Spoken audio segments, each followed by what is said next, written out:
Fam, good morning. What's going on? Kyle Henderson, Bama Football on YouTube, fresh off a workout. Hope you're feeling good.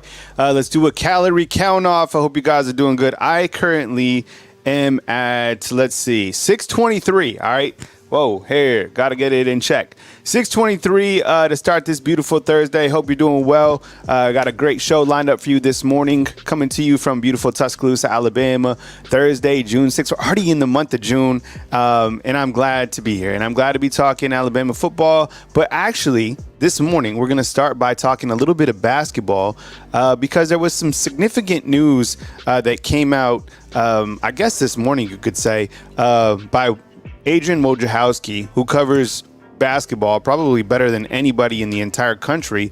And how does this impact college basketball? What will happen with this? And here's the news real quick, and let me know you're coming from inside the comment box.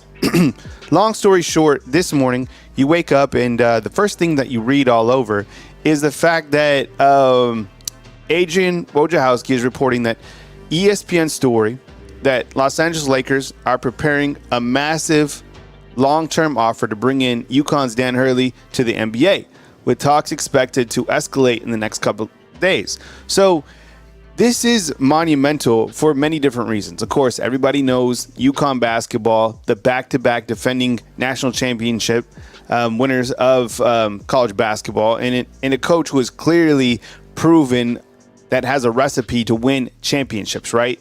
So here he is getting to the NBA. And I know that there's going to be people in the comment box, on message boards. There's going to be articles. It's going to put Nate Oates on the hot board once this does happen. I don't think this article goes out if Nate Oates, or if Dan Hurley isn't going to the NBA. You know what I'm saying? Like, Wojciechowski breaks more news than anybody in terms of the realms of basketball. So I think probably this goes down. And does Nate Oates jump ship and go to UConn? No, I don't think so. Let me tweet this out real quick. But I think it's going to be interesting to read the stories and the articles that come out from Dan Hurley leaving. And I think that Nate Oates probably will get a call from UConn. But at this point in time, I don't think that Nate Oates is going to leave Alabama. There is a roster full of reasons why not. Mark Sears coming back, Grant Nelson coming back, all the players that he's brought in either from the transfer portal or recruiting. Alabama has the makings to probably have one of the best rosters, if not the best roster that they've ever had in the preseason going into this basketball season. And maybe this even creates a better opportunity for Alabama even to further catapult themselves among college basketball if Dan Hurley does go to the NBA, right? So if you're just joining us, good morning to you, Southern Red. What's up? Always first inside the comment box the last couple of days, 2 times in a row. Appreciate you being here. But if you're just joining us, you have Dan Hurley, who is the head basketball coach at UConn, expected to take or expected to be in heavy talks with the Los Angeles Lakers to go from college to the NBA. And I don't think that, if you're seeing this news, I think the first thing that you think of is Nate Oates gone to UConn. I don't think that necessarily happens. I mean, look at everything that Nate Oates has done to build this roster, right? Everything that he continues to build. And I know there's been a lot of talks this week in particularly, and I'm going to talk about that next, about this new basketball arena that isn't going to come anytime soon. But I don't think that's a bad idea. And I'll get to that in just a second. But maybe with Dan Hurley, if he goes to the Lakers, right, which I think exactly, Greg, he really doesn't. And I think if Dan Hurley does go to the Lakers, which I think will happen, it probably creates an even better opportunity for Alabama to navigate to the top ranks of college basketball. I know it's crazy, but we're going to start out the season with Alabama number 1 in the college basketball rankings. That's going to happen, all right? And Nate Oates, you look to where he is in his young career, and I was thinking about this when I was driving home from my workout this morning. Is like, where do you think that Nate Oates, do you think at some point in time that Nate Oates goes to the NBA, right? I don't know. I was thinking about it. I mean, the guy's not even 50. I don't even know if he's close to 50. I think, can someone do a quick check? How old is Nate Oates? Is he like 44? I mean, That's young. So I think maybe way down the road he could go to the NBA, but right now I think he's building something special here at the University of Alabama. Blakely, what's up, man? I see you inside the comment box. Good morning to you. I hope you're off to a really good start on this Thursday, June 6th. So Dan Hurley probably leaving to the NBA. And if you're out there and you think that it's going to be a threat to Nate Oates, you're going to see articles that are written that have Nate Oates at the top of the hot board, but it doesn't make sense. And he's built this entire roster. He has everything in place right now at Alabama to be, oh, he's 49. Okay, still young, right? Thank you. Southern Red, Jason, thank you so much. Yeah, he's not going to the NBA anytime soon. Would he like to go to the NBA? I've never even heard him talk about coaching the NBA. 10 years ago, he was coaching high school basketball. That still blows my mind, right? So he's built this roster. You look at everything that Alabama has coming back. Now, if you're UConn, you're certainly worried because, you know, you lose a coach who clearly, like, UConn basketball is up there. And right now, they probably make another run this coming year with the roster that they have. You got to think they're at least a Final Four team. So Dan Hurley, we lead off with that this morning. All right. I also wanted to talk about, and kind of like catapulting off of that, is this new basketball arena. Because I know a lot of people have been asking, when is the new arena coming? And this is a rendering like an artist's example of what would happen. And I think that when you look to this new arena and when would this new arena come, I don't think that this arena is going to come anytime soon. That to me means within the next 5 years. Let me ask you something, right, Max? That this arena, this would be it, and I would love the students to be like right on the court. Let me ask you real quick, Undefeated. Do you think that a new arena, will be built for Alabama basketball within the next 5 years? Type Y for yes, type N for no. All right. And if you want to become a fan funder of this YouTube channel, hit the join button, $2.99 to support the YouTube channel. Remember, free to watch, not free to produce. I appreciate it. This is literally how I make a living. So please think about becoming a fan and funder for only $2.99, or super chats are greatly appreciated. June and July can be tight months for content creators. So we appreciate you guys. Okay. So let's, Max is saying the arena is beautiful. But Max is also saying that no, a new arena will not be built within the next 5 years. Greg is saying yes. Southern Red is saying yes. Okay, we have our optimists in here. Jason is saying yes as well. I am going to say no. I'm going to say no today because of this particular reason. I think a lot of this is tied into the fact that you're going to start looking at your finances, and I'm talking about the University of Alabama, in a couple different ways going forward. I'm kind of surprised that they don't already have a new arena here at the University of Alabama basketball, or University of Alabama for the basketball team. Because now what's going to happen, if you read your articles on about this new stadium, and Nick Kelly has a really good article from the Tuscaloosa News, you're going to have to start paying players. All right. The university is going to have to start paying players. And I think sometimes, like, Alabama's not broke. They're going to be able to pay these football players incredible, I guess, salaries is what we want to call it, right? And Max brings up a really good point. You start to look at, if the university can pay these football players, what's going to happen to these Olympic type sports, and how is that going to impact the overall finance distribution for, like, building a new arena, right? And I get it, likely, in terms of, like, Coleman Coliseum, in terms of being outdated. Yeah, it is. I mean, there's some seats in there that you don't really have a great vantage point of the game. But with that said, think about this, right? Nobody, Max. And see, I'm with you, man. Like, do I have a great respect for all Division I players? For sure, 100%. But at the end of the day, this is a business, right? Like, Alabama athletics is a business. And the only programs that are making money are the football team and the basketball team. Everything else is in the red. Even the Greg Burns just said this, even as well as the softball team just did, they do not make money, right? So, in Southern Red, I think this is an interesting point. Like, yeah, you do have to have a new arena, but I don't think it makes you any less of a program if you don't. It's now, hear me out. it's going to be about being able to pay the players, right? So you have to pay the coaches, you have to pay the football and basketball coaches really big salaries, right? How much is Nate Oates getting? What, $5 million?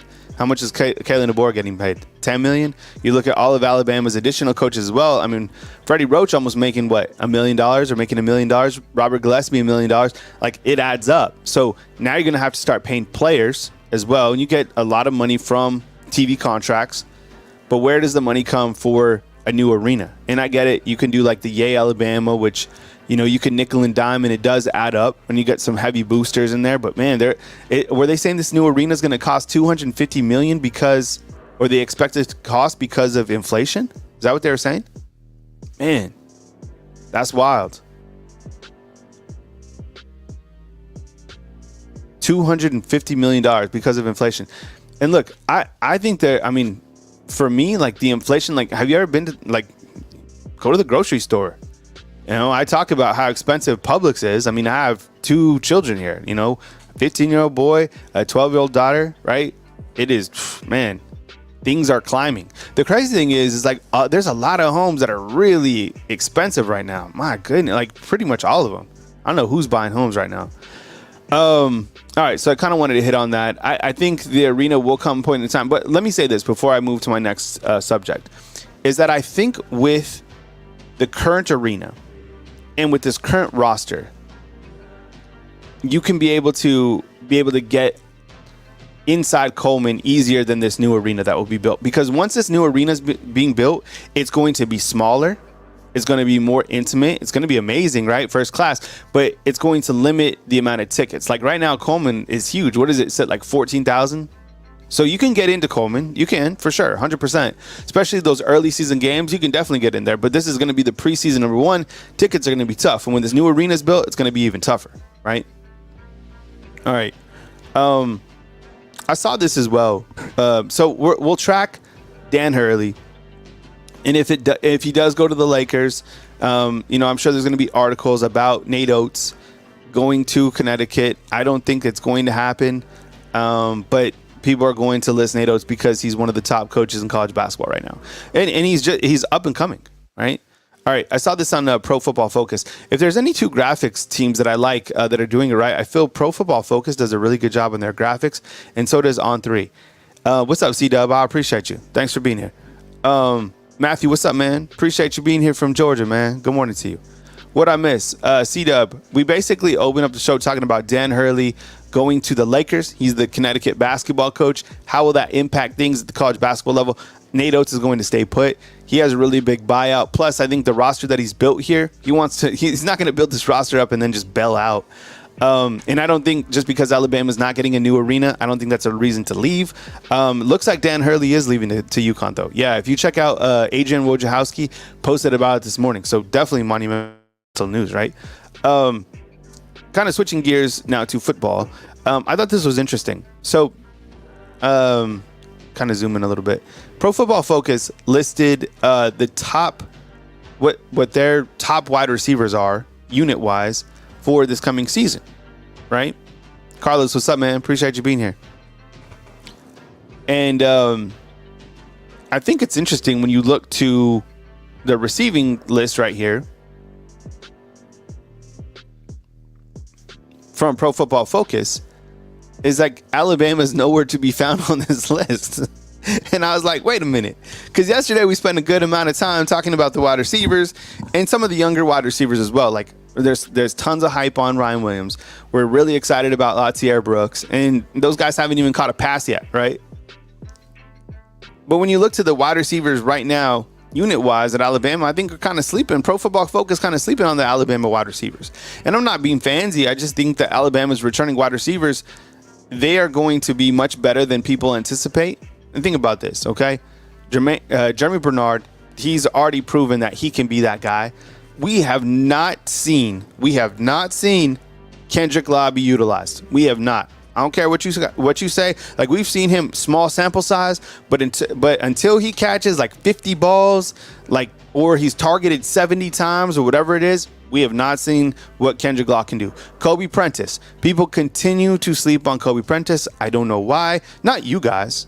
Like, you in the undefeated, like, you understand what Kobe Prentice brings to this team. Carlos is back on the basketball. Good morning, Kyle. LeBron is pushing to get Hurley. He can't take hard coaching. He's never had that. He loves Coach K. Coach K doesn't take it. Yeah, I think that Dan Hurley will end up with the Lakers, and I think it'll be a monumental news. But I don't think that Nate Oates leaves to UConn. I think he'll be mentioned in the coaching watch, in the coaching search. But at this point in time in his career, I think he has unfinished business with the University of Alabama. The roster that he has here is absolutely loaded. Their sights are set on winning a national championship, not only going to the Final Four. Like, the expectations now are to bring home a championship, Alabama's first ever championship. So Dan Hurley leaving, it'll impact college basketball, and I think it probably makes the road a little bit easier. No road is easy to win the championship, but he's a hell of a coach. I mean, he's the best coach in college basketball right now, 100%. Yeah, and you do wonder, like, you know, the transfer portal in terms of Hurley, but man, you look at Alabama's roster right now, like, you're set, right? All right, Matthew is saying, went to school with Kobe. No way. Wow, that's what's up, man. Kobe, like, and when you talk about Kobe Prentice,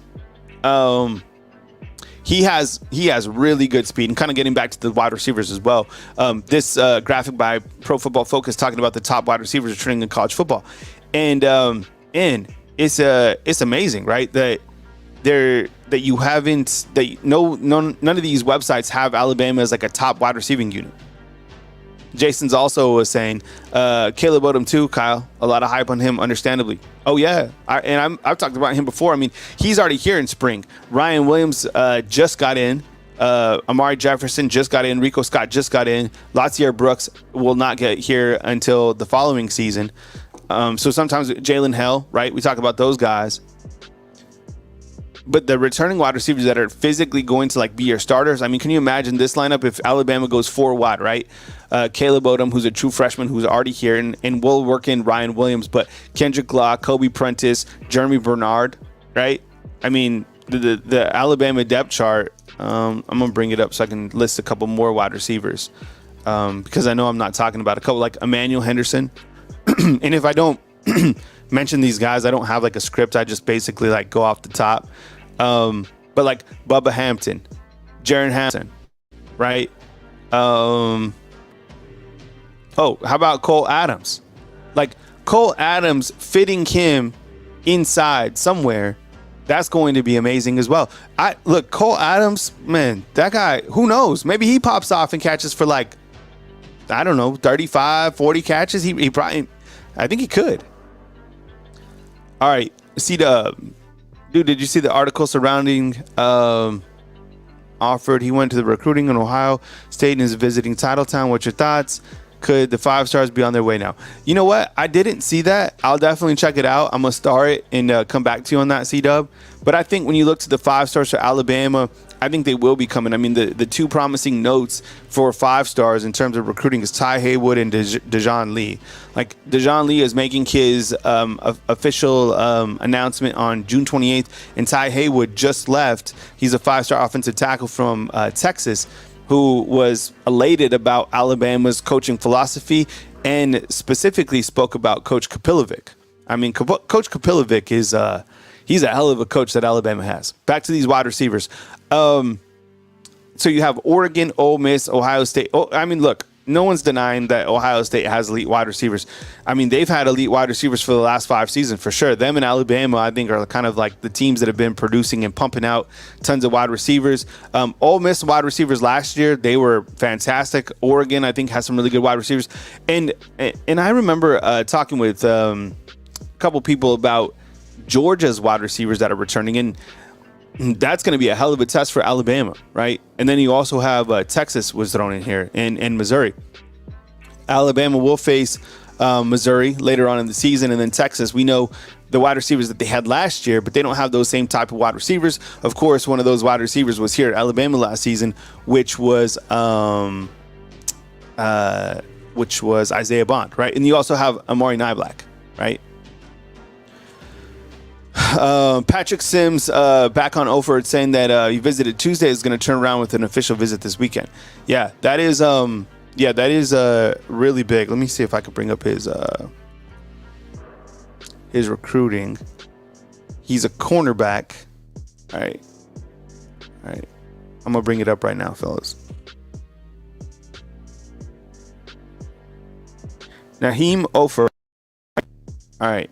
And just as Patrick said, okay, you visited on Tuesday, and he's going to turn around for an official visit. Now, he's currently, right, he's committed to Ohio State. Now, this was back on February 4th. And Alabama, there. So if you look to this RPM on the right, clearly he's already committed. But as you know, flips happen. He's out of Parker, Birmingham, Alabama. Could you imagine? And I think, look, the 5 stars. Well, can you imagine what would happen if you get Naheem and you get Dejon Lee, right? That would be crazy. He's a 5-star corner, rated number 1 for the class of 2025. Woo, man, this would be okay. Look, I think Keelan Russell definitely kind of perked up ears.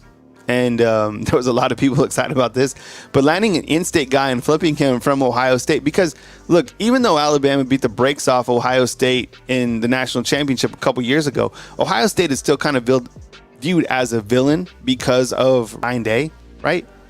So you get Naheem Oford, and this could be bad. I mean, like bad in a good way. You get him, Dejon Lee. No one's worrying about the secondary anymore. So it'll get you posted, and it looks like I guess according to you guys, is going to be taking his official visit this weekend. Man, look, I'm telling you, you talk 5 minutes with Mo Lindquist and Colin Hitchler, Kane Womack, and you start to understand like their system, their philosophy, where they want to lead this defense. These young guys, I'm telling you, they got the energy.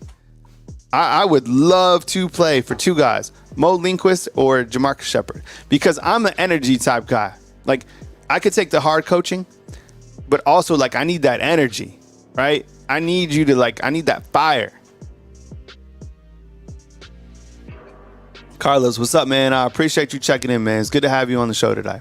Everybody else, man. Joe, what's up, man? Joe, you know what? This is an interesting point. And this might very well be the truth. Joe is saying that Ryan Day is a very mediocre coach. This is interesting because he landed at Ohio State. And I don't think you have to be an overly talented coach when you have a roster like that to win the amount of games that they've had, right? Ohio State's always there. They're going to be there this year as well. This is, I might agree with this, right? Because there's some coaches that absolutely 100% they can coach. Ryan Day, man, and how many more years do you think he has? I mean, they're always going to win 10, 11 games. I mean, they're up in that area. But at what point will Ohio, I think in the future, let me ask you this. Within the next 5 seasons, do you think Ryan Day will still be at Ohio State?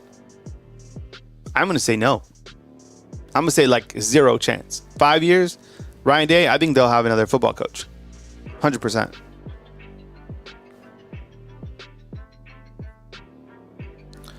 All right, a couple more things I wanted to get to this morning.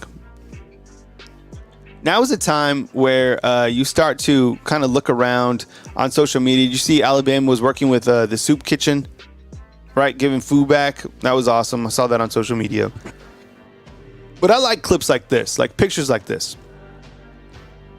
So you have Christian Robinson all the way on the left, and he's with his outside linebackers. And this is a time that you build this camaraderie, this brotherhood. And I think the momentum has been because that Alabama's has been because of this coaching staff. Look, Christian Robinson over here on the left, he's from the SEC. This is a really big pickup because I think originally what you had, it was going to be William Inge, who was going to be a coach from Washington that came over. It was going to be the lone defensive coach for Kalen DeBoer that came over from Washington, but then he went over to Tennessee. Oh yeah, you're talking about the shirt, huh? Let's zoom in on it. So look at the shirt that he's wearing, and you can buy this, I think, at Yay, Alabama. This is as close as I can zoom in. So all the way on the left, it says, "If they ain't wearing crimson." I think that's a Yay, Alabama shirt. That's what's up. But you have the guys over, and let's see, get Q Rob up in here. Q Rob's way on the right. And you get these guys in here, and I think that this outside linebacker group, they're going to be really talented. The defense as well. And I think people probably view the defense right now as a drop-off from Kevin Steele. I'm curious to see how the defense comes out as well. Like, the defense better play with the chip on their shoulder because people are doubting them. They think that Coach Kalen DeBoer came over here and is just going to be an offensive-minded coach, and the defense is going to take a step back. This is a perfect opportunity for these guys to be like, no, we're not. We're dialed in. We're here. We're ready to go. Yeah. And think about this. You had William Anderson. You had Dallas Turner. Who is going to be the next man up? Who's going to be the next outside linebacker to rise up to carry that lineage that Alabama has had with the last 3-4 seasons at the outside linebacker position? There's plenty of them to choose from, for sure. All right, let's look at this real quick. This college football schedule came out. All right, I'll go full screen so you can see all the dates. There's a lot of information here. Okay. So the playoff round, we'll start on the left, okay? The playoff first round will be Friday, December 20th. So remember, the SEC championship, I think, is like December 1st or something like that. And then think about like the recruiting. Think about how much pressure and how much is going to be going on with recruiting, with playoffs. It is going to be a transfer portal. You imagine? This is going to be man, stop. You can't even think about Christmas because we're going to be in like college football to see a college football. So on your left, you have Friday, December 20th and Saturday, December 21st, playoff games, right? There's going to be on ABC, how about the college football? How about college football on TNT? ABC and TNT Sports, right? All right. So then the quarterfinals, right, will be Tuesday, December 31st. And this will be what you're, used to, right? Your New Year's Day games. The Peach Bowl will be on the 1st. So the Fiesta Bowl will be the only game on the 31st. And then the rest of these games will be on the 1st. ESPN will have that coverage. And then the semifinals, right? Man, the travel, oof. Man, because last year I traveled to the Rose Bowl. Man, that was expensive. Imagine, what if you have to go, what if you have to go from the Fiesta Bowl to the Orange Bowl, right? That's going from Arizona all the way to Miami, right? What if you went to the Rose Bowl and then you have to go to the Orange Bowl? I'm talking like travel for media members or fans, right? And then you have the playoffs here, the Orange Bowl and the Cotton Bowl, which is on January 9th and 10th. And then you have the championship game on Monday, January 20th. I don't understand how does anybody understand why we put the college football championship on Monday? Does anybody understand that? It's going to be really cool. Jason brings up a good point. Is like having championship games or having playoff games here in Tuscaloosa. That's going to be amazing. I can't even imagine the atmosphere for those type of games. That's going to be really cool. I'm glad to be covering college football this year because of all of these games. I mean, it's going to provide so much content for me personally for, if Alabama makes the SEC championship, my goodness, I won't be able to stop working in the month of January or in December or January. That would provide 2 more months, right? When you're right, ratings. Mike G's saying ratings for Monday night should be Saturday. Yeah, I mean, look, the TV drives everything. So I would imagine they've already ran the analytics and they know that Monday, because there's probably, let's see, is there a Monday night? Of course there is, right? Or are we still in the playoffs for NFL? No, there's no Monday night game on January 20th. So there's nothing else to compete against, right? right? There's no NFL game on January 20th. That's why they're having it, because there's nothing else to watch. Covering games on Monday, that's weird. Monday Night Football. See, I don't think there's a game though, Mike. On January 20th. You guys could look it up. I don't think there is. All right. Want to look at 100% ratings. We always look at schedules on here. One schedule that we haven't really dove into is Auburn. Okay. Auburn's football schedule. All right. This is a graphic from On3. Let's just look at Auburn's schedule and see how many games that we think they'll win. Okay. And we know that the game at the end of the season against Alabama, that game is like it's a coin flip game. It's crazy. I know you're gonna beat Auburn. You just never know, and it's way at the back of the season. It's in Tuscaloosa, and for whatever reason, the games that are usually in Tuscaloosa, Alabama usually has, and maybe that's home field. I don't know. It just seems like Alabama has controlled the games against Auburn at home. But over at the barn, it's crazy. I have no idea what goes on over there. All right, so let's look at their schedule real quick. I'm gonna zoom in. All right, so they have they open with Alabama A&M. Okay, W. Then they play Cal, W. And you know what's interesting? The last time I looked at Auburn's schedule, their whole game, like most of their opening games, are at home. So Alabama A&M home, Cal home. Then they play New Mexico, not New Mexico State. That's where I went. And that's the school that beat the brakes off them last year. All right. Then you take on Arkansas. So they're look at this. Home. How'd they do this? They play Arkansas. So really, 1, 2, 3. I think they'll probably beat Arkansas. So they could be 4-1 at this point, and then they play Georgia. So 4-2. Missouri, that would be tough. 4-3. I think they'll beat Kentucky. 5-3, beat Vanderbilt 6-3, beat Louisiana Monroe 7-3, Texas A&M coin flip. Let's just say they win that game 8-3, so they could go into this game against Alabama with a lot of momentum. Let's say they win, they beat Kentucky, Vanderbilt, Louisiana Monroe, and A&M, right? They go into that game with a 4-game winning streak, taking on Alabama and Tuscaloosa. James, what's up, man? Appreciate you being here. Who's their quarterback? Iron Bowl tickets are $1,000? Man.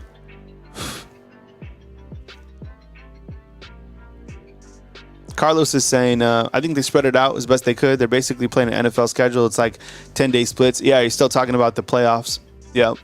Who is their quarterback? Who do you think is going to be Auburn's quarterback this coming year? Let's see what our lads has.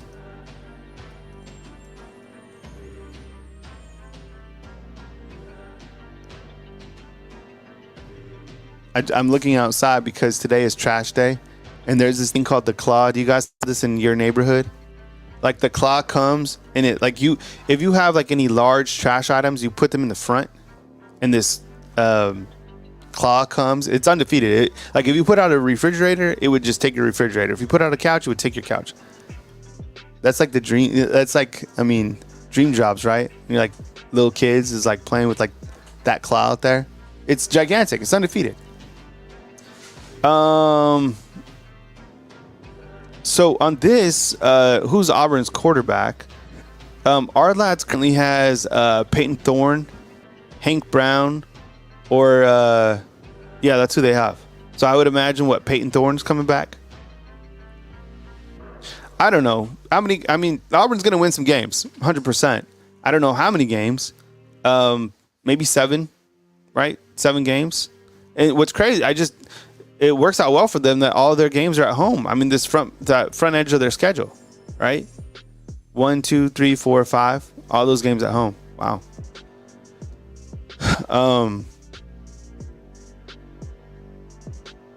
Yeah. And then you have Hugh Freeze, and I know, that's just it. Alabama's schedule, we've talked about that a million times. We'll give that a rest for a little bit, just because it's so difficult. Let's see. This is another tweet from All right, I'll go ahead and bring this tweet up. This is from, we're going to again. We're going to go to it's a really good account to follow is the NCAA transfer portal on Rivals. So if you just type in NCAA transfer portal on Rivals, they have a really, really good account that covers the transfer portal. I think it's the best one probably. And I know there's some really good ones out there, but I want to bring up this because this is my first topic on the show this morning. Was talking about Dan Hurley going probably to the Lakers, okay? So read that top line. The college basketball transfer portal window is about to be crazy. Every player on UConn will have 30-day window to transfer if Dan Hurley joins the Lakers. That's wild. And don't look, because I know I opened up with this at the beginning of the show. Look, I would say there's very, very low probability, like less than 2%, that Nate Oates goes to Connecticut. Like, he's built this roster. He has a good thing here. He's not going anywhere. Now, can you, and I don't even know if you look to UConn's roster, and I'm sure they're absolutely loaded. I haven't looked at their roster recently, who they have coming back, but who are you going to put out? I mean, Alabama's roster is completely, I don't even know how you're going to play all the guys for Alabama to begin with. Alabama is so, like, they're too deep. I mean, 3 deep. It's amazing, this roster. But it's going to be headline news. And before you guys go, before I leave, when you see the articles about Nate Oates going to Kentucky or to UConn, think of it as Kentucky, right? It's just kind of smoke. Like, he has a huge buyout. He likes it here. He loves it here. He's invested in the program. Job's not done. They've put out statement after statement that he's not going anywhere. So I wouldn't trip like 2 ounces about this morning. I'm curious. You can go follow it. I'm gonna follow it until he goes to the Lakers. That's amazing for him.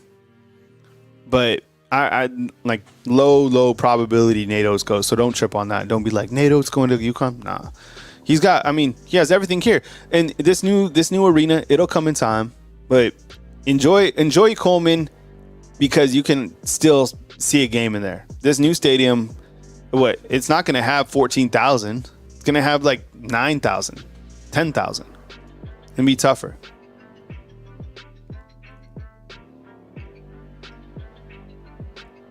Greg's saying Nate Oates is building a brand. He's not going anywhere. Yeah, exactly. I mean, and I think what makes it like the great equalizer is now that schools will be able to pay players. So Alabama's not broke. I don't think, Connecticut is broke either. So now Alabama will be able to distribute funds to players. It's going to impact other sports. We've talked about that a million times. And that's just it. But now it's completely business. It's no more like just college athletics. Like, these players are being paid, rightfully so. But with that said, these sports that don't make revenue, I mean, it's business. How much does it cost? Like, okay, I love softball just like you love softball. But let's just take not even Alabama. Let's take UCLA, okay? They probably are not making any money. They're probably in the red. As good as that softball program is, how are they going to survive? Or where is the money going to come from UCLA, from softball, when they are now going to the Big Ten and they're in a conference with Rutgers, Minnesota, Penn State, right? Like, the travel costs are going, like, where is that money going to come from? Where is that money already coming from? And like now, like within the Pac-12, but now can you imagine those type of flights? And how's Alabama going to do it as well? Joe is saying, Joe, I like that avatar, man. I'm a Lakers fan. We need Hurley. I agree. Nate Oates is staying. Yeah, he's staying. Yeah, I'm not tripping on that at all. Yeah, so that's kind of what I wanted to talk about this morning. As news happens, I'll be back right here on Bama Football on YouTube. But those are my topics that I want to talk about today. So you can rewatch the show if you missed it. Dan Hurley to the Lakers, the impact of that, the new arena, probably a ways out, but it'll come. Top wide receivers in college football. On Pro Football Focus, Alabama is not listed on that. To my surprise, I'm really not. I think they probably have. They don't have the most elite wide receivers in the country this year, but I would say like top 5 in college football for sure. College football playoff schedule. There's so many games starting on the 20th of December. That'd be cool if Alabama was able to host a game for sure.